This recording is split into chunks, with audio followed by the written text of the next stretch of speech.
On the downside, I had really hoped to meet General Museveni here so I could publicly face him and hear what more lies he has to tell us after 40 years.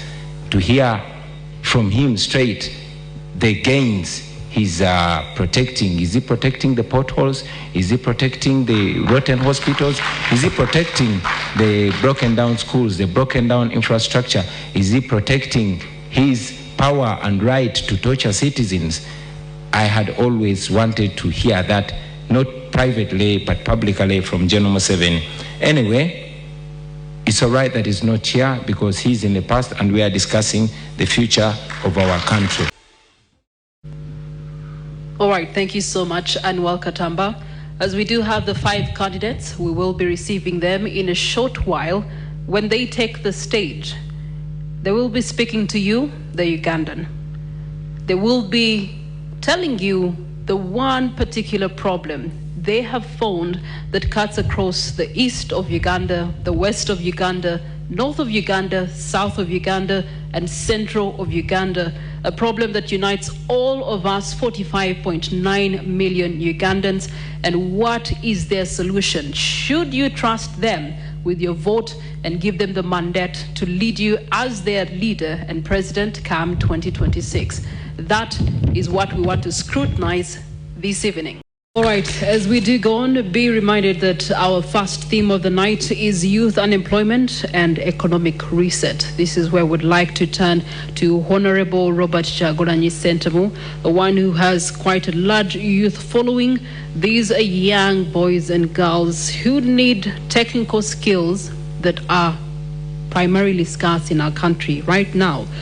We look to training, we look to education, vocational education, and we also look to tertiary education that is still by and large weak. And also the digital economy is leaving so many people behind. From what you have seen in the many days you have been all over this country, if you were to become president, what immediate reforms will you use to drive an overhaul into VET and then also build real digital skills and ensure that the young person you have been meeting on this campaign trail is actually not locked out of the future?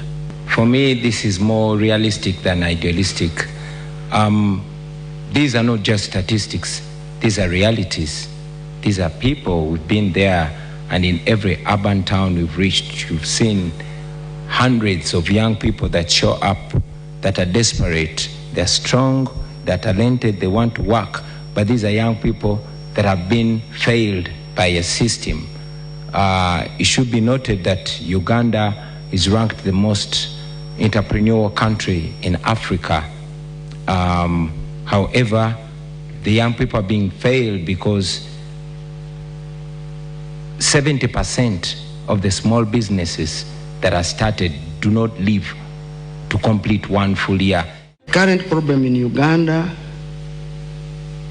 is three-phased: corruption, that is greed, poverty, injustice. I have walked in the whole country. You discover poor mothers, poor fathers who are selling tomatoes, oranges. They cannot even make enough to feed their families. Our children go to school. Out of 10 children who join primary school, only 2 reach P7. That means there's 80% dropout. You go to the health center, they will refer you, go out for medical attention, go and buy medicine, go for a scan, and those are the main things which bring us in this election. But what's the problem? We have been around for 40 years. We have been talking about peace, peace, peace, and I don't think Ugandans can now eat peace because the peace is there. What we need is people to have jobs, and when they have jobs, they will earn a living. We look forward to investing in agriculture. We look forward investing in education. We look forward investing in health sector. We look forward investing in infrastructure. As to contest ceremoniously, I'm here to contest and deliver our opposition to State House. It has been a process of over 4 decades. And I think this coming election is going to close up each and everything. This is the time that we need to shape our country. There are only two big problems of our country, Uganda. Number one problem is Mr. Museveni. The second problem is the system of governance. That is why, as the Revolutionary People's Party, we are looking at federalism. Federalism is the way to go, and it is our core. The RPP, we believe that even if Mr. Museveni goes and we have another president and we don't change the system of governance, we shall remain in the same problems. Because we are 47 million people. General Museveni is one individual. The security of the country cannot be tagged on one human being. I keep asking people, because there are those who say if General Museveni goes, that the country can easily go down. Ask them, if God recalled him tonight, would he go with the country? Of course, they say no, he won't go with the country. Therefore, we need to deal with the country. What needs to be done? And that requires experience, ladies and gentlemen. That's why I ask for trust from the Ugandan people. And I always keep telling them, whatever we will sow is what we will reap. But I also had the Electoral Commission chairman saying after voting, everybody should leave the polling station. I thought this gentleman was a judge. When I look at the rules, the Presidential and Parliamentary Elections Act, it's clear to say that after voting, a person should stay 20 meters from the what? The polling station.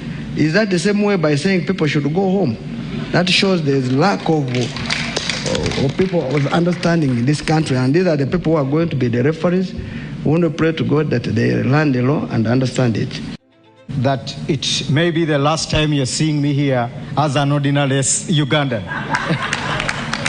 As a president, I'm going to sit with Sheikh Al Maktoum and we negotiate on the issues of, the issue of Ugandans working in the UAE, in Saudi Arabia, Qatari, Turkey, and all other countries in the Middle East and the entire Gulf.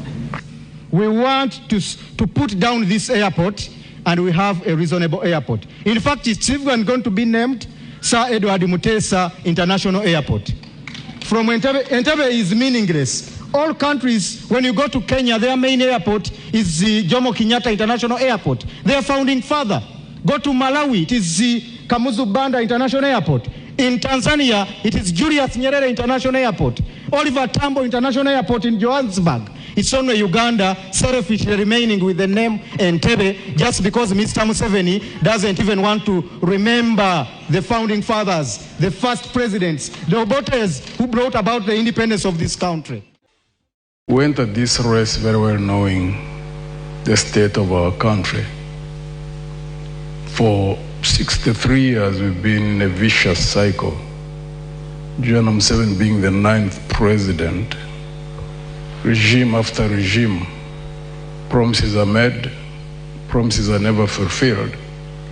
And we reached a point where we believe that there must be something up there that causes leaders to get up there in spite of the promises that they do make.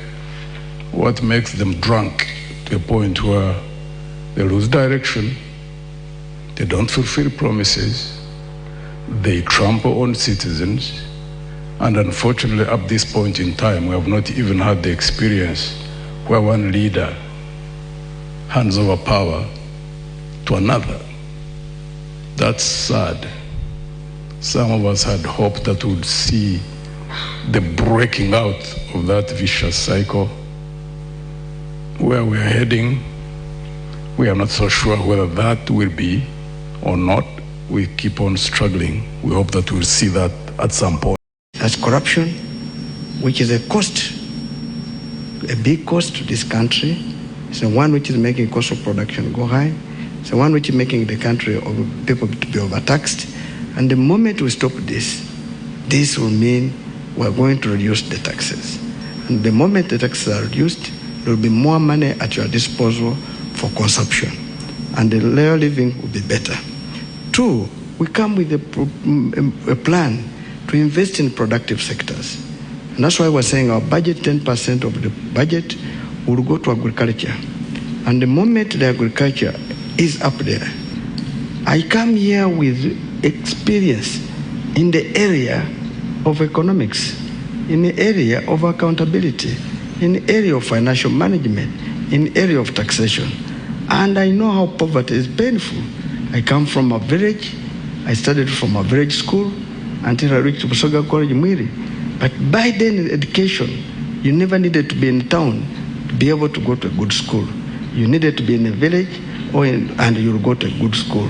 And that's why we're saying we must revamp our education system so that we go back to the basics, so that Ugandans can access good education and be able to lead a better life and develop themselves. We have not even positioned any single candidate for MP because people are just looking at getting 50 million because they lost hope. They think and believe that Mr. Museveni cannot go. So they say, Nange kangabanireko wano, let me get a call of 300 million.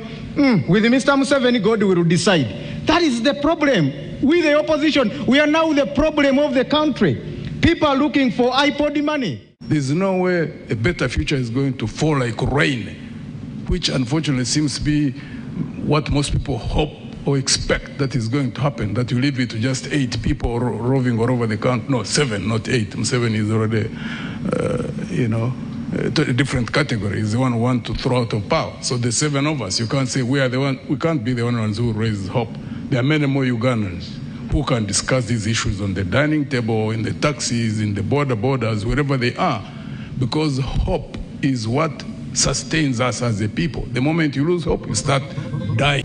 Uganda is like a sinking boat in an ocean. Without coming up with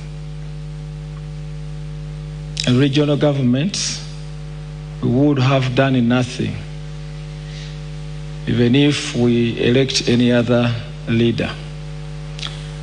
So regional governments, this is where power is shared, resources, responsibilities are shared with the central government.